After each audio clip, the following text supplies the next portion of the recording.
0 to 60 in about 2.1 seconds. This is going to be half a second quicker to 60 than anything I've ever driven before. Oh.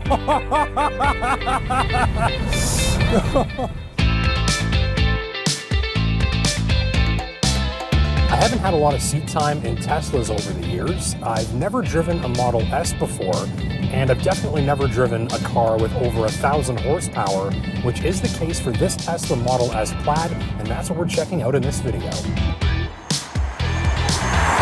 Remember when you were about 8 years old and someone would ask to see how strong you are and you'd flex your biceps to show them? Well, cars want to show off their biceps too, but unfortunately they don't have arms. Instead, they have horsepower, a numerical expression of their bicep size or power output. Very few cars have more horsepower or bigger biceps than this Tesla Model S Plaid. With 1,021 ponies, it's a spacious, cup-holder-equipped, and completely street-legal sedan with a good 300 horsepower advantage over just about anything else I've ever driven. The car belongs to my buddy Sean Scott of Auto Depot in Sudbury, Ontario, who texted me to say this would be the fastest car I've ever driven and encouraged me to come out and take a test drive. Of course, I brought camera guy James along for the ride. This is a Plaid, and you're wearing... And I'm pretty. You're actually pretty... Wait, let me get in there. I don't know. Show me that sleeve again. That's right. I am high performance. Here we go. So the Tesla Model S Plaid is an extremely specialized version of Tesla's Model S flagship sedan that stacks up as a comfortable all-electric cruising car with a spacious cabin that can also run a sub-9-second quarter-mile pass. So quietly, there's no need to turn up the Clapton on the stereo. You almost wonder how it's street legal. By the way, the quarter mile is like when you were a kid and someone asked you how fast you could run. Covering a quarter mile in 9 seconds or less is like setting a world record in a sprint. There's almost nothing on the road that'll keep up in a drag race, including cars that push into 7-figure territory. Literally, you could drive your grandmother home from church on Sunday and then head to the drag strip and outrun just about everything there, including the stuff with parachutes. Sean Scott does. He even removes the interior of the car to make it lighter, just to get a few tenths of a second more out of the car. Then he puts his seats back in, loads the family up, grabs a Timmy's, and drives back home using about $1.40 worth of off-peak hydro for every 100 kilometers he drives. So the all-electric Model S Plaid is a psycho car for crazy people who can then take in a completely reasonable road trip with the family. So let me show you a couple of interesting details from here in the driver's seat. First one, obviously, the steering wheel, which is not a wheel, it is this yoke, they call it. We have the bottom half of the steering wheel here, but nothing up above. Other thing to notice here too, there are no stalks on either side of this. Everything is happening right on the steering wheel. There's my turn signals, left and right, my lights. Cruise control is just press this button. There's the horn, washer, voice command. Now, if you've never used a steering wheel like this before, and I certainly haven't, it can be a little bit awkward and confusing at first, but after a couple of minutes, you'll get right into the swing of it and probably even appreciate this a little bit. Look, one of the first things they show you in performance driver training is that your hands stay 9 and 3 and they don't move unless there's a reason to move them. So this is the optimal position for your hands to stay here. If you've got to make a smaller or sharper, tighter turn, you can do that as well. Without having the stalks around the steering wheel, all your controls are right here at your thumbs, which means that you can work everything pretty much without having to take your hands off the wheel at all. We get up close there. You can see you can actually select the angle that you want from this screen. It's such a big screen, I've actually got to pull the camera all the way back here to show you all of it. But when I do, look at that. You can tilt it to the center or over to the passenger side. And that's motorized. And I think that is a really awesome touch. Very cool. The seats are plump and pillowy, soft and forgiving like a well-worn leather sofa. You sit down low, the driving position is very anti-crossover, and you're surrounded by the cabin and not sitting above it, and seated in the center of the action. Around town, I mostly used the chill drive mode, which drastically limits power and makes the smoothest, most relaxed ride possible. Here, the shocks are soft and pillowy, the throttle is sludgy, the steering is light and lazy, and that's a perfect recipe for a relaxed drive in commuter traffic, where it's very easy for drivers to be smooth with the controls. You glide along in virtual silence, no engine sound, no power curve, no shifting, no idle start-stop. The sensation of acceleration presents as a swelling of g-forces in your backside and nothing else. In chill mode, the Tesla Model S Plaid can still devour an entire intersection before anyone else's torque converter is even meshed up, with just a little poke on the pedal. You'll want to be careful and use the cruise control. This much smoothness and torque with such little noise will send heavy-footed drivers on a one-way ticket to a court-mandated driver's license review if they aren't careful. On the highway, the Plaid isn't the most quiet or comfortable riding machine you could spend the better part of this sort of money on, about 200,000 Canadian by the way. And I did notice a few more interior panel rattles and clicks than I like for the money too. Still, even on the badly beaten secondary highways of Northern Ontario, the ride was a little jarring from time to time, but ultimately more than peaceful enough to relax on the move. Mostly it's a relaxing experience, and you won't even need to raise your voice to talk to whoever's on the phone or sitting next to you in the passenger seat. That's what I like to call road trip ready, where the Tesla Model S Plaid is capable of being a total four-wheeled chill zone if you like.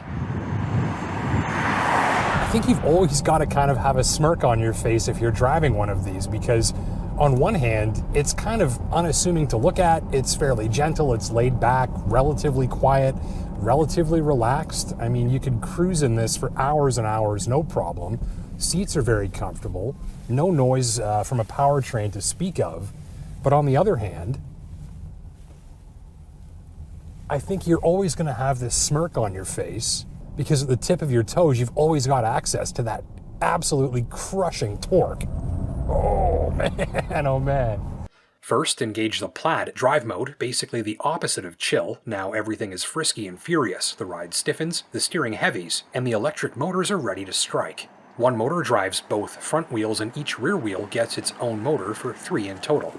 An impossibly small amount of throttle input is now required to see the Model S Plaid gush past slower traffic, explode out of merge lanes, and blast past 18-wheelers almost as quickly as you can get the accelerator to the firewall. You swear every time you do this, because that accelerator pedal precisely and immediately controls how much pressure is squeezing the juices out of your organs.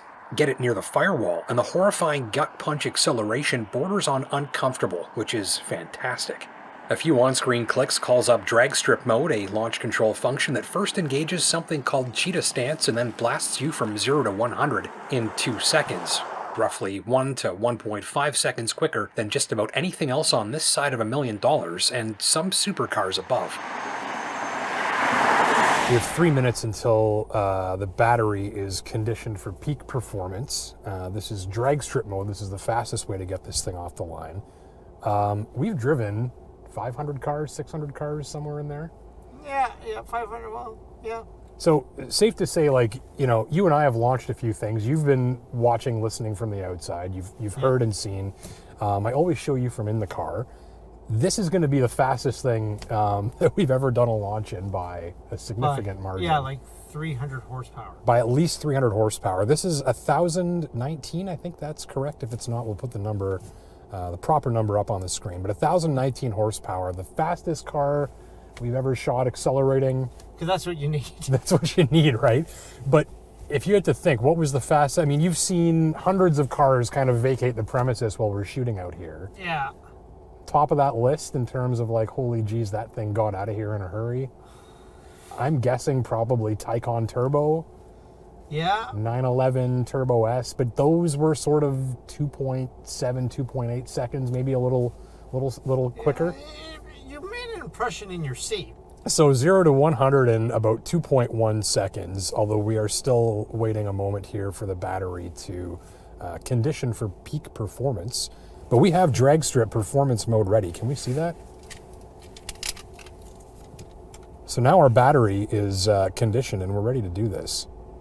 And you're seeing camera guy James's reaction to this for the first time.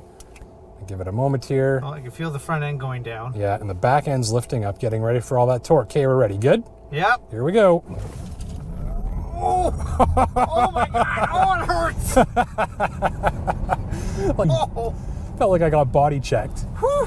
When drag strip mode is engaged, you wait a moment, or 2 to 3 minutes in my case thanks to the cold weather, for the battery to ready itself for launch. Once it's preconditioned, the driver is alerted that the battery is now ready to deliver sufficient power to liquefy their brains via a little orange icon on the cluster. Now you hard press and hold the brake pedal and floor the accelerator at the same time.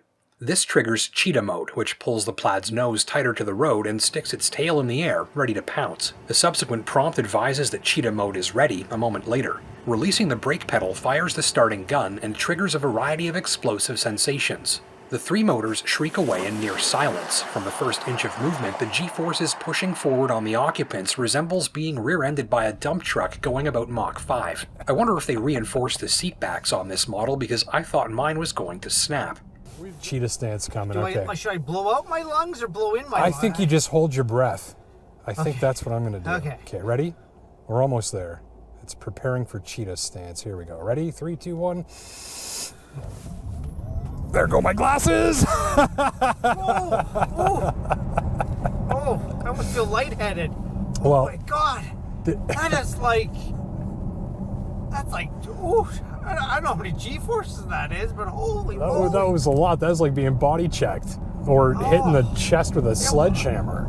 What's that? It's just like, it feels like you're just being crushed in your chest, but there's nothing there crushing your chest other than like gravity. Throwing the glasses off of my hat, which are now probably in the back seat. Oh, yeah, they're in the back seat. I think they're crying. No.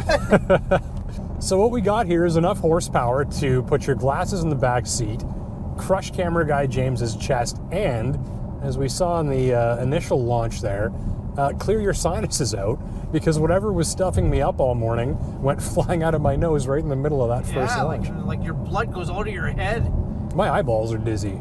Yeah, like my head felt like it was like being pressurized. As the monster thrust squashes the air out of your lungs, you can take in the instrument cluster's warp drive animation, alongside the tunnel vision caused by the torque squashing the fluid in your eyeballs. If you simultaneously swear, laugh, and feel dizzy here, you're a completely normal human being. And here's a true story. I'd been stuffed up for a few days, and the first time I tried this launch, the torque squeezed my inner sinuses so hard that the offending blockage rapidly vacated my left nostril. That's nostril clearing torque on demand. But the main thing about the Plaid's launches is that they're absolutely perfect. Even a hard launch on a not totally even surface did nothing to solicit more than a quarter spin of a single wheel, or a single squirm from the driveline. The Plaid just hooks up and vacates the premises in a laser straight line, with no drama and no noise every single time. And the launch is so clean and so smooth, it just goes in a straight line, there's no wheel spin, there's no sensation of you fighting anything. Just one of the cleanest launches I've ever done in a car. I think my brain is still dizzy from those G-forces, but man, oh man, that is something else. I also found the brake feel to be impressive, and usually with electric cars I don't. That's because their brakes work a little differently than they do in a regular car, and they can often feel vague or numb as a result. The Plaid's brake pedal feels surprised with a precise initial bite, easy modulation, great pedal feel during hard use, and a strong sensation that more stopping force is just a slight pedal pressure increase away. Like my favorite performance cars, the Plaid's brakes feel strongest and most precise when worked hard. So anyways, my mind is blown, and now everything I drive will feel slow, even my Dodge Viper. Sure, the Model S Plaid is big and pricey and not for everyone, but I've never driven a machine with such a wildly psychotic split personality, and I'm not sure I ever will again. So I think, safe to say high five, this is the fastest car. Yeah, this is the fastest car. This is it. So that's what we think of this thing. Thank you, Sean Scott at Auto Depot, for the experience. Thanks for the chest pain. Thank you for crushing camera guy James's chest, clearing out my sinuses. I'll find the glasses in the back seat. Until next time, take care and drive safe. My spleens back.